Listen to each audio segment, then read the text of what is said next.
Hello,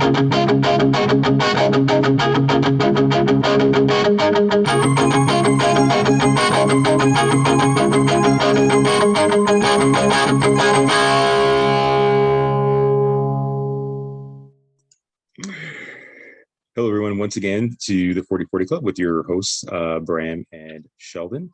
And we are here to talk about the Red Sox series, and we'll talk about the injuries that the Jays were battling, and a few of them are coming back. We'll talk about Tampa, and we'll talk about a few other things as well. And to our MC, who's drinking some water. Excuse me. Hello, fans. Thank you for joining us. Mm-hmm. If you're watching the 40/40 Club, a podcast about baseball and Blue Jays from 40-something baseball fans to any Jays or baseball fan. Yeah, so we had a two-game series against Boston this week on Tuesday and Wednesday. The Jays split it.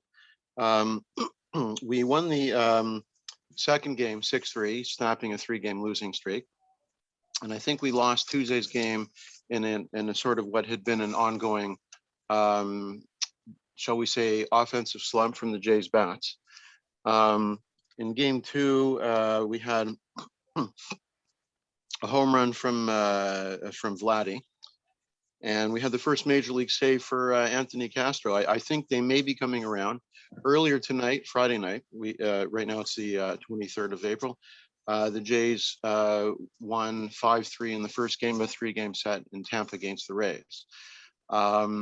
Matz went 5 innings. He had one bad pitch. He gave up a 3-run home run to young outfielder Randy Arozarena. But he is what, 3-0 or 4-0 now? Should be 4-0 now. Yeah, so he's looking really good. The Jays managed to put together somehow, they called together a win on Wednesday in game 2 on a bullpen day. And good news, we'll be talking also about how a lot of the injuries are hopefully coming back in the next few days, next maybe week or so. Anyway, do you think the offense is finally starting to come around, Sheldon, for the Jays? I think it is. They kind of started a little bit slow, and again, if this was in the middle of the season, I don't think people would be paying as much attention to it. They probably would say, okay, it's a slump because it's the beginning of the season, and everything's kind of highlighted because of the excitement with the Jays and the media and everything else. That the players slumping kind of gets a little bit more attention. But we're starting to see some good swings. Rowdy Tellez hit the ball hard last tonight. I honestly thought the one he hit against Glasnow was a home run, but just off the wall. He hit the home run tonight, I believe, in game 1 against Boston. I don't think he. No, that was Grichuk. Sorry, he hit one Grichuk. on one. Rowdy's been batting over 300 in I think his last few games. Mm-hmm. Grichuk is somehow staying away from the slump. Like we thought we would go into a bit of a deep slump, but he hasn't. He's still hitting over 300 at the time of the show. It'll come. Hopefully not till Springer's back, though. Springer might be back on Sunday with Ryu pitching. Lourdes Gurriel still looks a little shaky offensively. Defensively, he made a great play in the first inning by throwing out Yandy Diaz. At the play, yeah. And I kind of speculated that something like that could turn him around. Play of that nature could spark him offensively, defensively. Yeah. And Vladdy's Vladdy. Bo's kind of had little ups and downs a little bit, but they're not too drastic. Kevin batting in a leadoff spot looks a little more comfortable, but we're still not seeing Kevin of old yet. We haven't seen that part of him.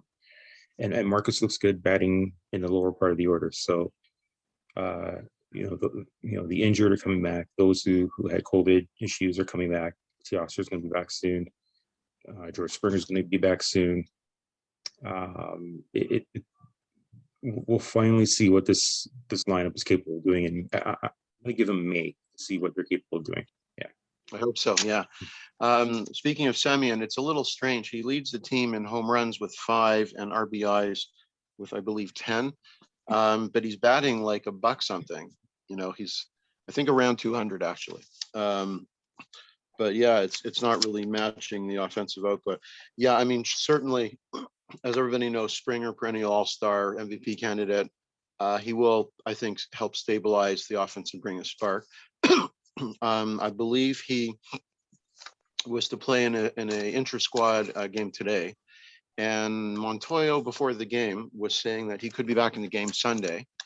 He could be activated Sunday, and then there's an off day again on Monday, so it could rest him. So he was suggesting he might come back on Sunday.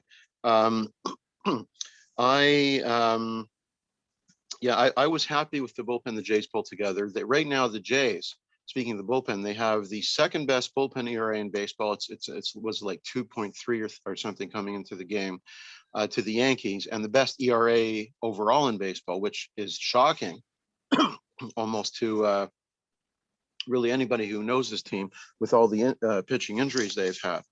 Obviously, overtaxing the bullpen is still an early concern. Should we? But one more thing I wanted to mention about the Boston series.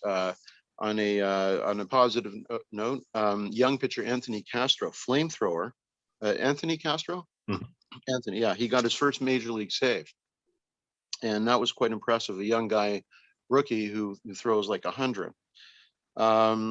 So yeah, I think they're starting to come around. There's still some slumps, but if the pitching continues to hold, I think things will come together soon. Shall we get into the injury updates? There's a list of them, yeah, but Yeah, there's a whole bunch. It's starting to get a little bit smaller and smaller now, which is a good sign. Nate Pearson is supposed to be throwing tomorrow, I believe. Tomorrow, and then again on Thursday, after another 4 days rest in simulated or intra-squad games, which would mean he could be back in about a week and a half. Thomas Hatch has been moved to the 60-day IL, which kind of disappoints me because I was hoping he would be someone that could and be a healthy contributor to the pitching staff. But Romano's coming back. Merriweather, we're still not sure what's going on with him. Other than the oblique, we know it's an oblique injury, so chance start evening up. He's out for at least another. Yeah, he's out for at least another 2 weeks. I read. But Romano, according to Ben Wagner, he tweeted a couple hours before the game. Then he pitched a solid, strong inning in an intra-squad game or in bullpen session today, and is looking to come off the IL tomorrow, which is good. The Jays did call up Jeremy Burgeon. Is it Jeremy Burgeon? Before the game, when they put was it Thornton on the Tanner Rourke got on for the early emergency family list, which I don't think most of us have heard of, but I don't think that's as long as 10 days. I think if he deals with things, he can be activated soon. Anthony Kay, who was activated before the game today? Someone was activated. And Anthony Kay was sent out, but he's just a phone call away. He still has options. He will undoubtedly be back. He'll be in and out of the rotation. He'll be in the bullpen, so he will be back before long. I don't think that's a huge deal. He's been inconsistent so far, but he's still kind of a work in progress. So Payamps has been great, but nobody expects him to continue at the pace he has. But so far, so good. They seem to be cobbling together a good pen, and hopefully, if we can get some of these injuries back and prevent more from happening and stay healthy, which is of course always a big if. Things look like they could be coming together soon. Anything else you want to say on the Boston series, or to preview the remaining 2 games of the Tampa series? I think the Oscars know tomorrow or Sunday. He passes. That's what I forgot. Sorry. Yeah, he passes last COVID test today. So he was joining the teammates in the clubhouse and in the batting cage. The question is, does he have the strength to return? Everybody suffers COVID-19 differently. Some people, it saps their energy. Someone close to me felt like he had a bad cold, and he had a bit of lung congestion after recovering. But it really depends on Teo's immune system, pretty much. when he returns. Yeah, if he does come back during the Tampa series, that'll help the offense a little bit, having that bat in the lineup. Even if he doesn't produce right away, still having him and Springer in the lineup will help the lineup and help the players around them. But with Tampa, the Tampa series, tonight's game, the Jays won. Tomorrow and on Sunday, they got, if I'm not making, Steven Matz and Robbie Ray. So we're going to see Matt's pitched Ryu, sorry, Robbie Ray and Ryu. Yes, Ryu on Sunday, and I think tomorrow is Stripling or Ray. Sorry. Yeah, Robbie Ray, and I still get those two mixed up. They, I think we're going to see the Rays use their bench and use their right-handed hitters, and we'll see what Robbie Ray. Three left-handed starters, yeah. We'll see what the Rays do against Robbie Ray tomorrow. I think that's going to be let's see what Robbie Ray's going to do. His last start, he was really wild, 6 walks when he had 3 Ks. And he didn't last too long in the game, like 3 or 4 innings, 5 innings, or whatever it was. So hopefully, I think he lasted 4 runs in 5 innings, but yeah, that was uncharacteristic for him. He somehow got through it. Yeah, so we'll see what he does. We'll see how he pitches tomorrow. Tomorrow's start will be interesting. If he can kind of harness that wildness, but he's going up against a pretty strong right-handed lineup. Yandy Diaz, Randy Rosarena. We got a few really, really grinded out players that, kind of like they're blood and guts players. And let's see what they can do. Let's see what Robbie Ray can do against them tomorrow. Yeah, it's amazing how the Rays, they don't have any big names on the roster. I mean, I guess Kevin Kiermaier, the old man in center field, old man at like, 30, 31, 32.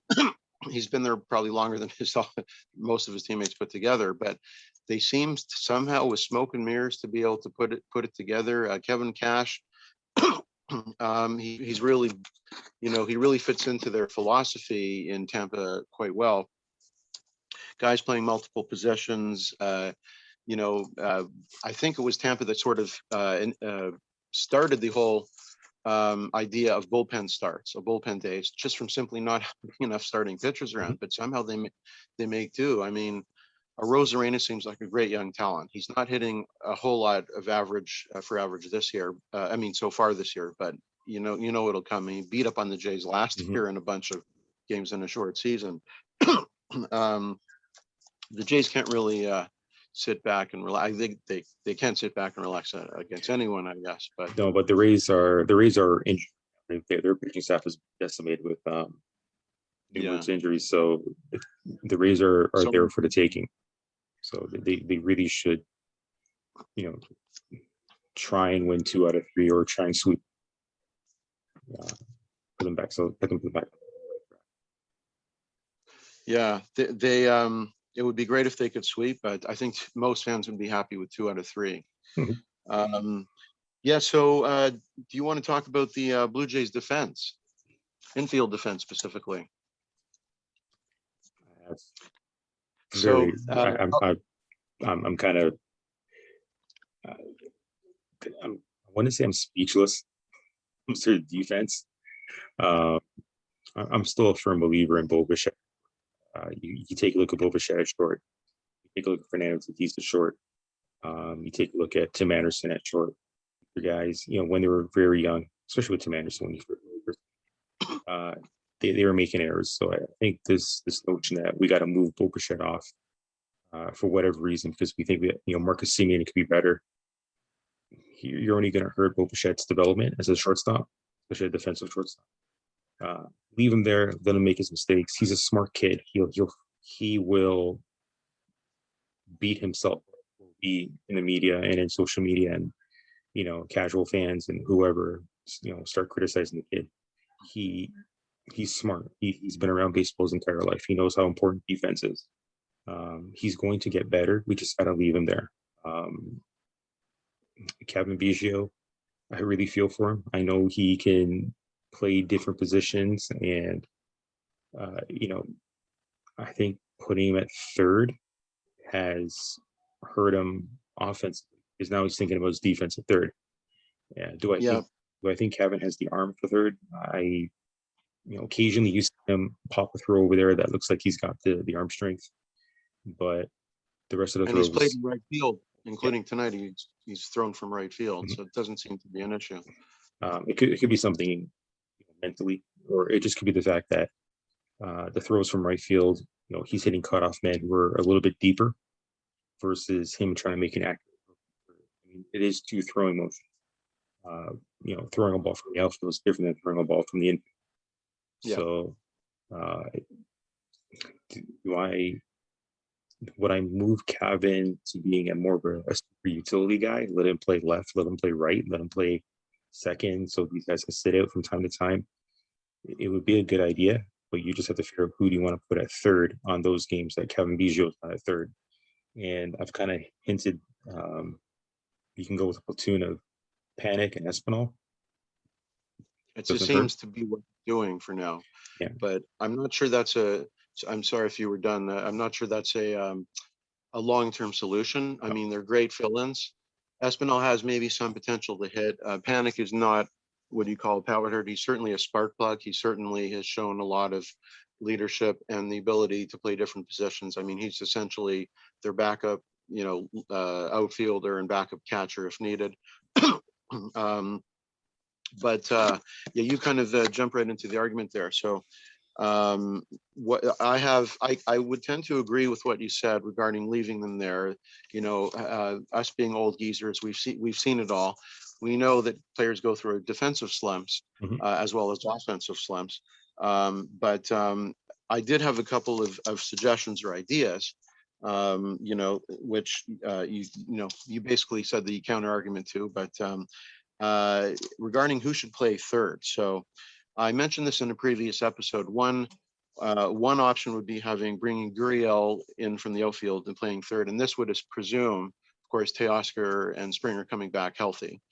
And another option that I'm sure fans have thought of, and I actually think the Jays should give this serious consideration if this defense continues, because that was the Jays' biggest problem in 2020 was in defense all over the diamond and the field.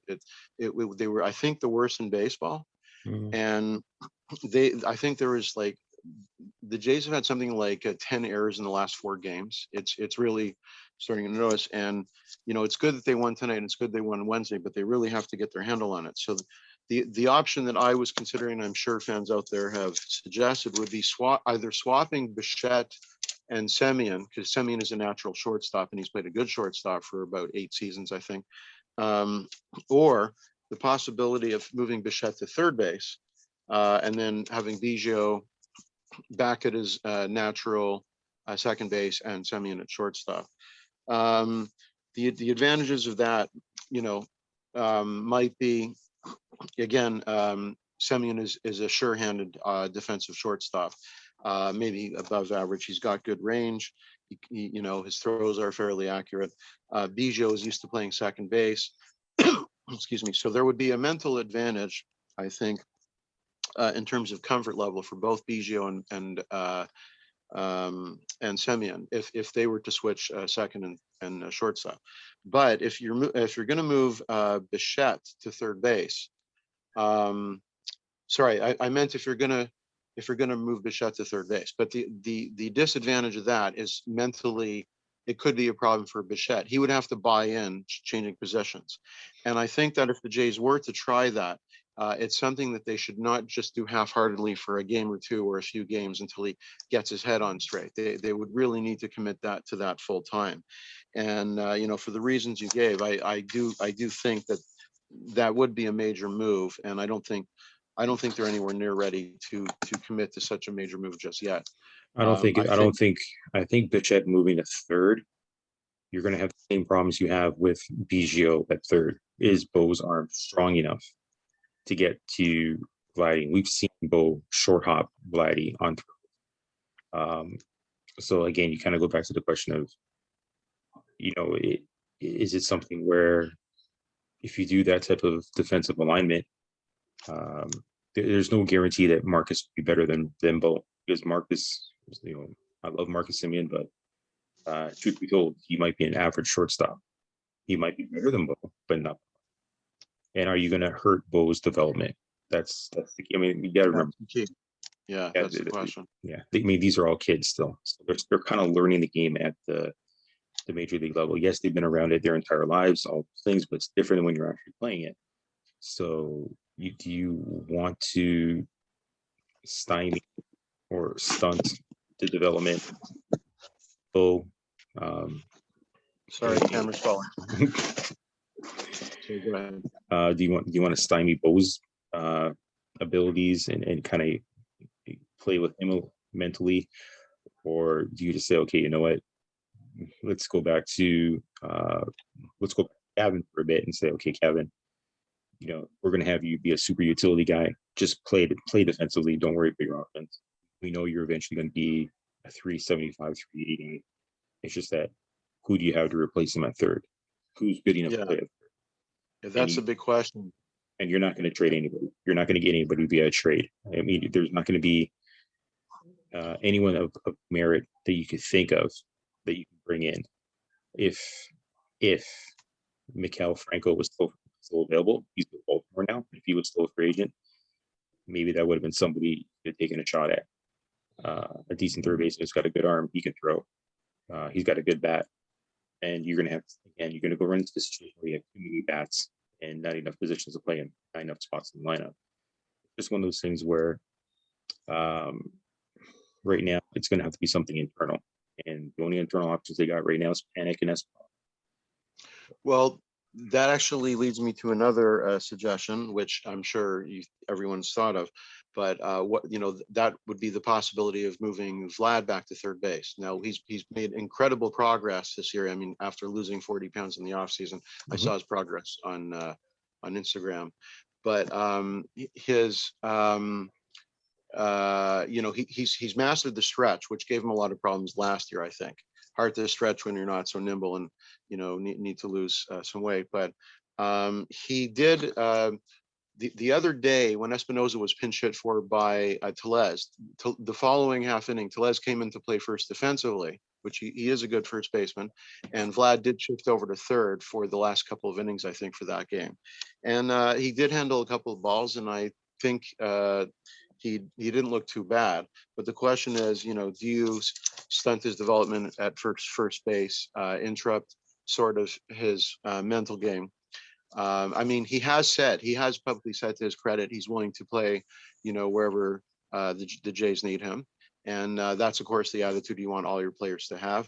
But, and I think, the shift would be less difficult since that's where he's played through his minor league career, albeit a brief one, because he's so talented. But what do you think of moving him to first and then back to third, maybe sometimes or maybe more often, to fill that gap? And then you have Rowdy, who is, he strikes out a little too much. He needs to cut down on his swing, but he's proven to be a good, a very strong hitter with tape measure shots and an RBI and power man. Would you consider doing that if Biggio is sort of a super utility guy? And again, assuming we get all our players back. If it doesn't hurt Vladdy offensively, I would do it. I would look. I wouldn't say I'd do it, but I would look at it. But you also got to think Vladdy could do decently at third. I mean, he's got the arm strength. He's got the hands. He's got good hands. It was just being in position, and that could be because he was a little bit heavy. But hey, so if you go with Rowdy at first, you put Vladdy at third. You got to think you have three left-handed pitchers in your starting rotation. The opposition will line up a whole bunch of righties. In the overall scheme, is Vladdy strong enough defensively to handle what could be more plays at third than, say, a right-handed pitcher on the mound, like or Pearson or whoever? It's kind of one of those things where they can look into it if Vladdy's open to it, and as long as it doesn't hurt him offensively, because he's made so much strides offensively. Then you could have Rowdy at first. You could have Cabin as a super utility guy.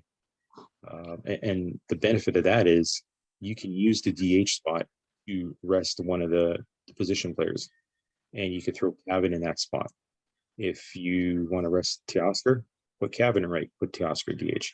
If you want to put Rowdy at, DH for a game, you could then move Vladdy back to first, or you could put Cabin at first.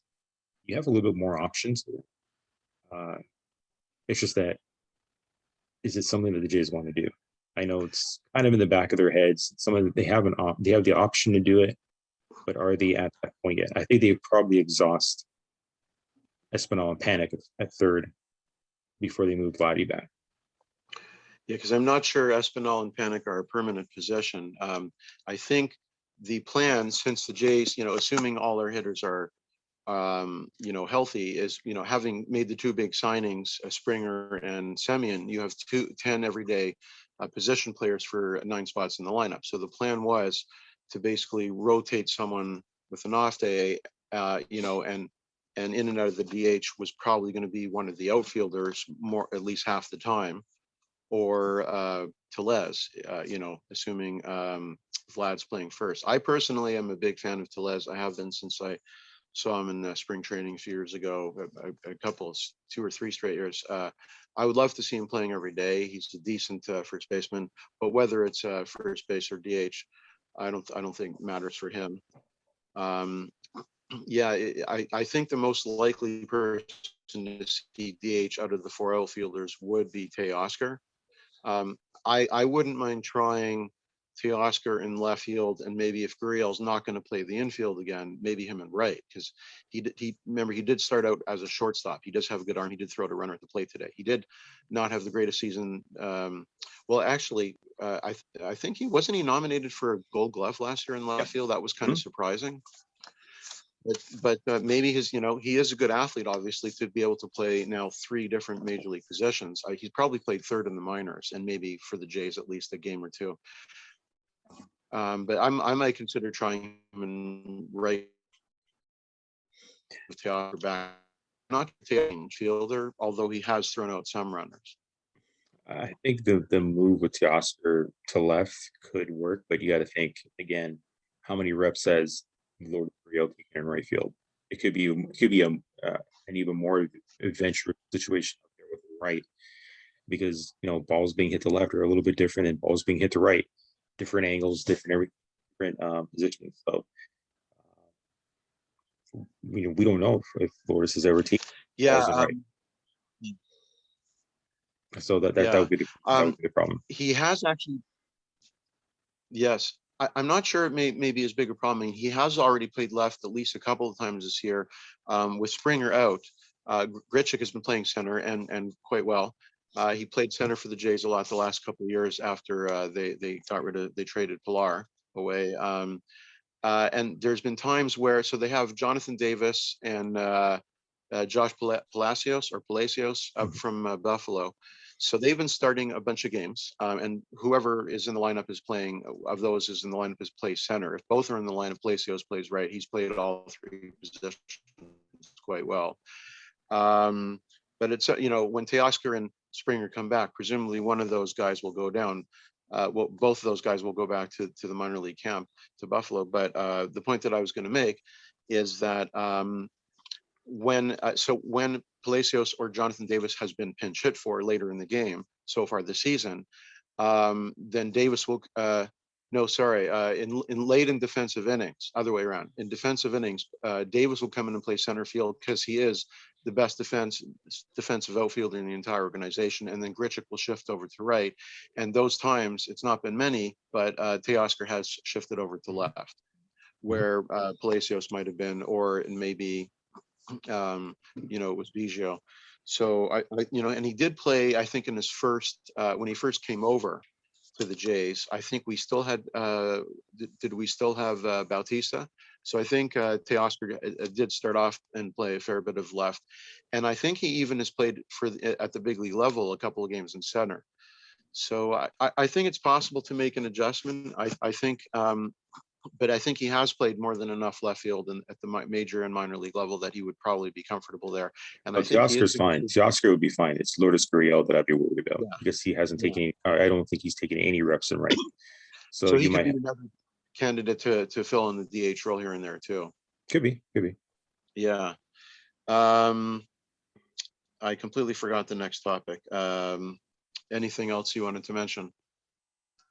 No, I think like I said, the injured players are coming back, and the you know, Charlie's finally going to get something close to a full lineup. The full opening day starting lineup that he was hoping to get. Um, you know, Oh, Tyler Chatwood was activated tonight. yeah. Forgot to mention that. Yeah, that's why Anthony Kay was sent down. Mhm. So he pitched a solid shutout inning today with I think 2 strikeouts, 1 or 2 strikeouts. So that's good. Yeah. So Yeah, I the mean, more we the more players he's getting back, the better it is for Charlie Montoya. And I think really the only question would be, I think after May, I think we will have different questions that will be there. I mean, is Danny Jansen someone you want to move forward with as a catcher? Defensively, he's fine. I like him defensively. I mean, his throwing, his caught stealing isn't that great, but you really can't blame him for that. Part of that is blamed on the pitcher because they're not holding the run around correctly or properly. You know, but he ain't Danny, hitting worth a lick. no, and then that's the unfortunate part because if we take a look at Danny Jansen's minor league numbers, he's shown that he has the ability to do a little bit of damage offensively, and for some reason it's not happening. And I'm starting to wonder maybe with Danny Jansen to overhaul his hitting mechanics, open him up a little bit, have him go off the plate a little bit, something. Because I still think there's a quality bat in there. He's not going to be a guy who's going to hit 330 or anything. He's one of those guys that he could be, a very tough hit at the bottom of the order. The guy who has a good eye. He can give you a lot of walks. He can probably give you an on base of 340, 50. The person I kind of look at when I'm comparing Danny Jansen is James McCann of the New York Mets. Maybe an overhaul of that nature with his hitting mechanics. Maybe that will turn him around. But at the end of May, we got to see what we got with Danny, and is Alessandro Kirk the guy that's going to replace him? Is it going to be Riley Adams or somebody else from the minors? So it was one of those kids from the minors. But right now, with Springer back, with Teoscar coming back, and if the offense clicks, if they hit their ground running, I think we can survive with Danny as the catcher. But if the offense continues to sputter, then you're going to have to start looking at maybe giving Kirk more time at catcher and Danny until he gets himself righted. Well, unfortunately, I agree with most of what you said. Unfortunately, Kirk hasn't really been hitting much this season either. I mean, he really impressed, but last season. But of course, he's only really had like 60, 65 major league at bats. So I guess there's two schools of thought for that. He could use more at bats in the majors or some more conditioning time at AAA in the minors. And when I say more, I mean some, because he had, or any, because he hasn't played above A ball except with the Jays. So I don't see the harm in that. I've actually been one who's been saying the last couple of years since they traded away Russ Martin, that the Jays could use a veteran catcher, especially in last year's playoffs. Someone who can step in and call, knows how to call a good game and sort of be a mentor and an example to the younger catchers until maybe, either Kirk or Jansen is ready to take that mantle of the everyday receiver and start hitting a bit. I mean, it is, as good as either of them might be defensively at throwing out runners and calling games, it is a huge hole at the bottom of the lineup. And yes, they should be batting ninth, but in my opinion, whichever either of them plays. But I don't know who else the Jays could bring in, from the minor. I mean, you could bring up Reese McGuire, who is not doing any better than Jansen. So, and they have other minor league catchers whose names escape me, but who aren't necessarily highly touted prospects either. So, of course, at this early in the season, as we've discussed before, You just cut out there. Their Jays are in the heat of a. Oh, sorry. Can you hear me? Yeah, I can. Can you hear me now? Yep. Okay. What I was saying is, the Jays might consider, if they're in the heat of a playoff race in July, as the trade deadline approaches, they may want to think about looking into acquiring a veteran catcher, ideally with a little bit of pop in his bat, or at least who can get on base for the rest of the season into the playoffs. And whichever of Kirk or Jensen you feel needs more conditioning could be sent down to the minors and there as a third option. What are your thoughts on the possibility of the Jays acquiring a veteran like McCann? Uh, to make a move of that nature, they're going to have to see Their what's up. ability to, their interest in. You got to see what the cost is. I mean, a lot of teams may try and poach one of their top prospects. Wouldn't be in trading any of my top prospects for a backup catcher, unless it's coming with a full-time starter and a starter who will stay for a few years, not a rental. So it's going to be one of those situations where, do you want to risk mortgaging part of your future, or risk giving away or trading away a top prospect or any type of prospect, someone who is going to have a minimal impact? I think with Danny and Alexander Kirk, one of those things where, does Kirk need more time to hit, more time in the lineup to show that he can hit? Then maybe you play him against righties. You put Danny Jensen against lefties and see where that goes, how that works out. But James McCann is definitely off the table. He just signed that contract. That's maybe Contreras of the Cubs, if the Cubs decide to want to toss him or trade for him. I don't see the Cubs making a move of that nature. There's a few names out there, but we're going to have to wait till like June or July to see what's out there. And then also you're bringing in a catcher who doesn't know his pitching staff, so you're going to have you're going to have to cross your fingers to see that you can pick it up. So it's one of those situations. If you're the Jays, if you're going to make a move of that nature, you're going to have to do it at the beginning of June. So you can bring in that catcher and give us time to work with the pitcher. Yeah, I think it's possible, and Atkins and Shapiro have shown that they can do this. Pull off a trade for maybe a couple of low minors prospects. Mm-hmm. Speaking of which, I think the Jays did make a small trade yesterday on Thursday. They acquired a pitcher whose name escapes me now, but he's done a bit of starting and relieving both in the minors and at the major league level, and that seems to be more of a depth move for this season with all the injuries piling up rather than a long-term solution. But he is someone, I guess, if the injuries continue to the pitching staff, that they could call up and he could fill in as a fourth or fifth starter, as a spot starter, or as perhaps a long reliever.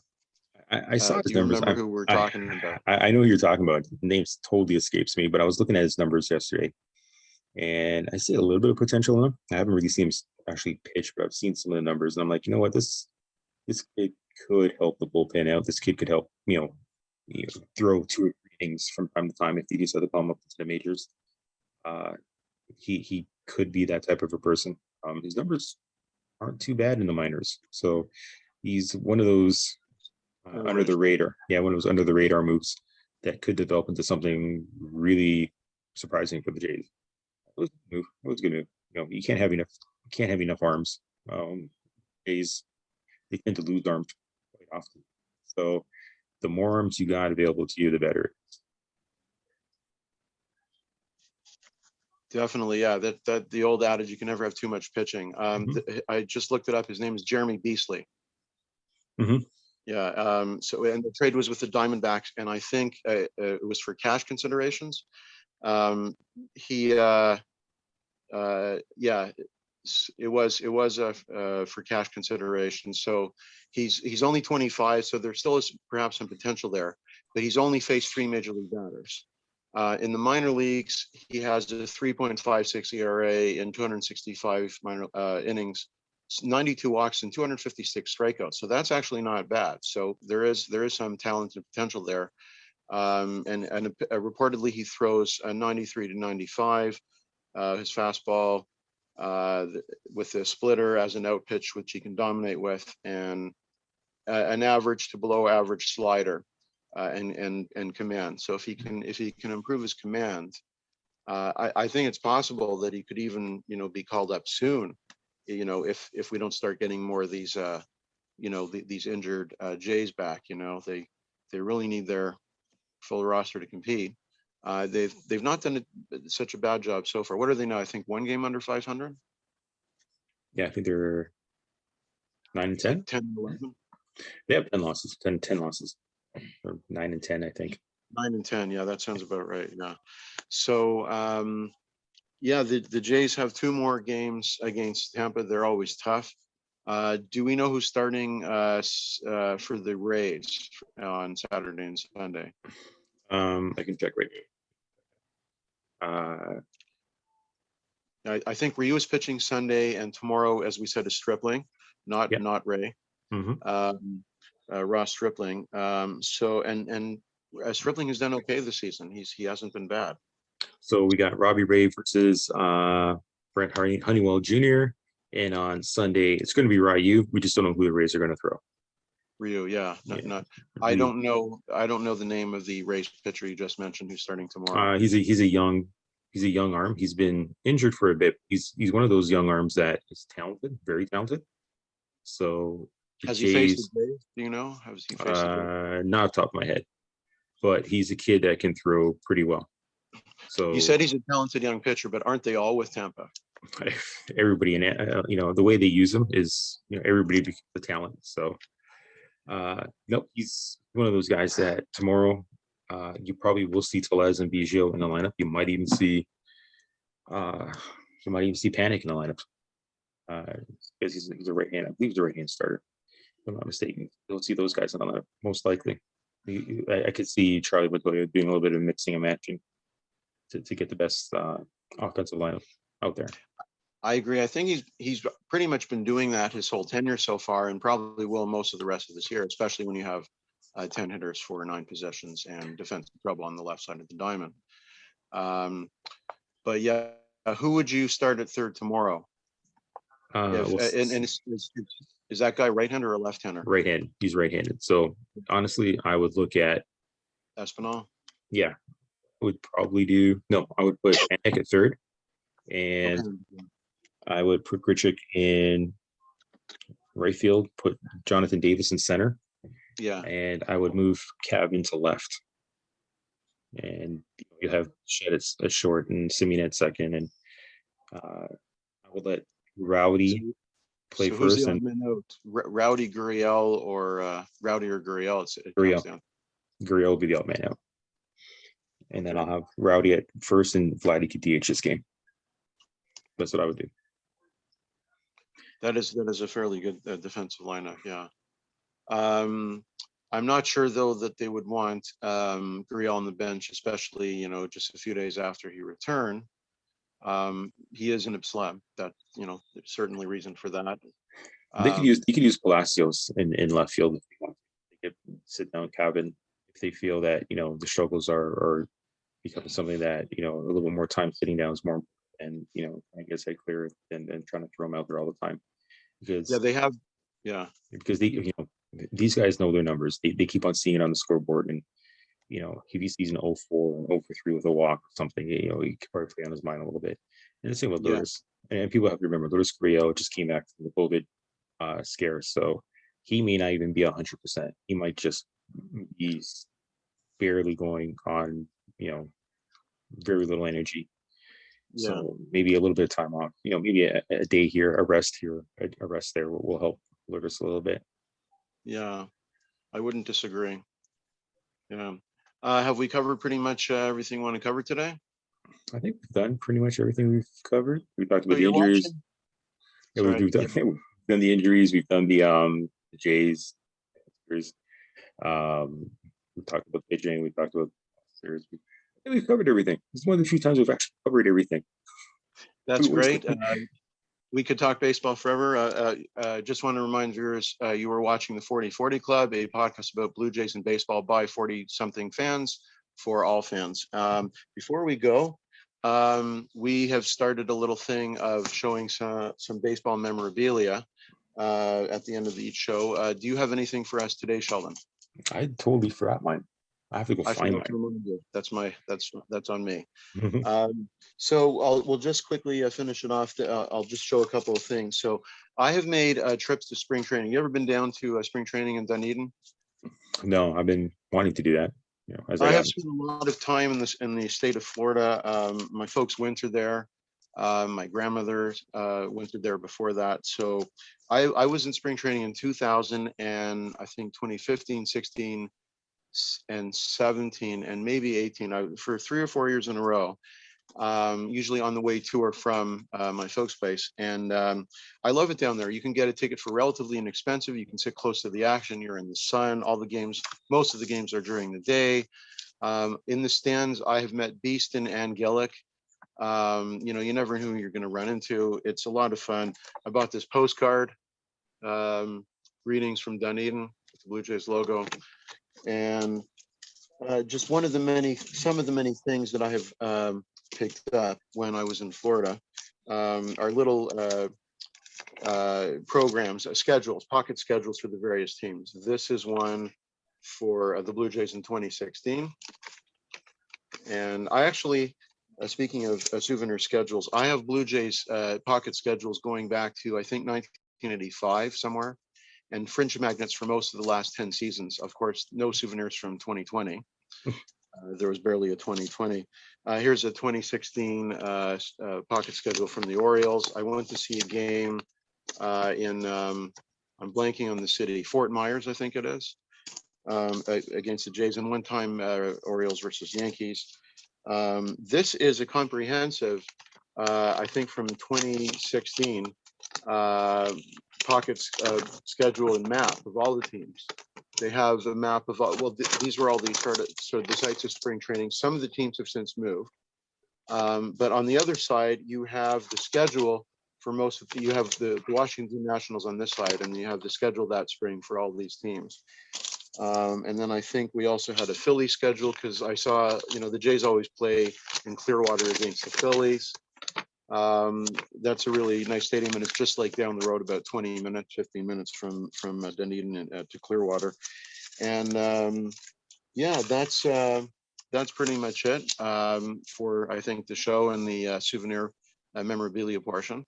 We'll have plenty of more shows to bring up some memorabilia. I may have to dig into the boxes of storage, but I think that about covers that.